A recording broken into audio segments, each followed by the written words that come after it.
Allah shi taimake ka. Malam Ali mai gadi.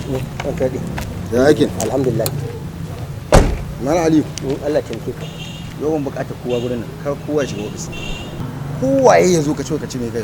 Ka wanda ka a bari kowa shiga. Kowa haka bari. An gama. Wannan umarni ne fa. A'a an gama. Wallahi an gama. Wallahi ko wata wallahi babu.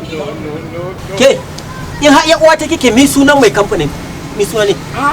To dan uwan mutum har ya manta sunan shi. Dan uwana ne fa za a manta sunan shi.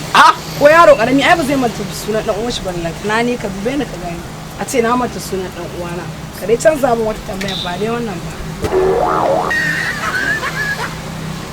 Ke wallahi duk da hakan nan dai ban bari ki shiga don in ki shiga wurin ga da wanga surutu naki wallahi ko halbe ke nayi. To na ga maka ina tsoron bindiga ne ni. Dube ni da kyau ka gani na maka kama da mai tsoron harbin bindiga ne. Ke wallahi ni ko zane ki nayi. Ke ba ki shiga wurin ga wallahi in wallahi na faɗa miki ko zane ki nayi.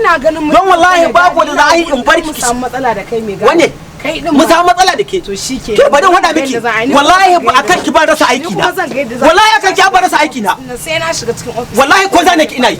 Na rinsa Allah ko zane ki nayi ki shiga wurin. Bismillah ma. Baki wuce. Baki shiga. Ya ce min kayan bari kowa shiga sannan ki fito min ki ce ki shiga. Fadiya e. Gana banza biyo. Yusuf. Da kai nake magana. Lafiya ma za ki shigo mutane ofis ko sallama ba? Ba sallama na zo ba zaman lafiya ya kawo ni ba. Rashin mutuncin da kake shi na zo ni ma in maka. Kamar ya rashin mutunci. Kaman abin da kai wa mahaifina ta ya za a yi mahaifina ya zo ofis ɗinka ka ki sauraren shi amma mahaifinka ya zo da mutanen shi ka saurare su. Okay yanzu na gane da miki. Yanzu abin da ya kabi mahaifina da kana da mahaifinki. Mahaifina da kana da mahaifinki. Mahaifinka ya fi nawa mahaifin ne? Kar ka sake gaya maganar banza. Na zo ne in baka kashiri. Ka gane ko? Ni ma irin ba son ka nake ba. Dama an haɗa ni da kai ba abin da zan yi da kai. Domin haka bari in gaya maka wani abu kar ka sake kuskuren wulakanta mahaifina.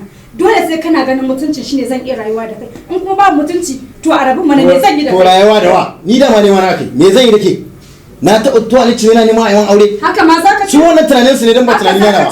Don magana wai ki kawo wani wa cewa wai ke ma tunanin ni me zan yi da ke ma?